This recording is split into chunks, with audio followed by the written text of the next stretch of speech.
होत्या महाराणी Tararani? There is no पॅरल वुमेन.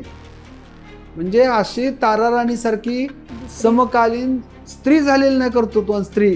दिल्ली झाली दीनवाणी, दिल्लीच्याच गेलं पाणी, ताराराणी रामराणी भद्रकाली कोपली.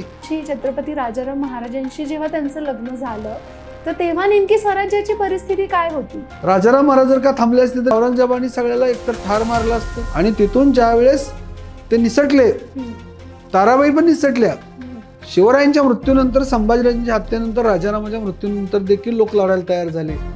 त्यांना दिशा देण्याचं नेतृत्व पुढे आलं ते म्हणजे महाराणी ताराराणी यांच्या रूपाने. आणि औरंगजेबाचा वार्षिक महसूल किती होता? 50 कोटी. 17व्या शतकातला 50 कोटी. त्या तुलनेत ताराराणीचा वार्षिक महसूल किती होता? 1 कोटी. तसं ताराबाई उदाहरण देतात, ह्या औरंगजेबाचा काय करा, ठेचका करा. आणि जो औरंगजेब बादशाह इथलं स्वराज्य गिळंकृत करणार होता, त्याच्या दाढेतून हे स्वराज्य वाचवण्याचं महान कार्य कोणी केलं? महाराणी ताराराणीने केलं. ताराराणी वय वर्ष 25 आहे. 25व्या वर्षी राजारामाचा मृत्यू झालाय.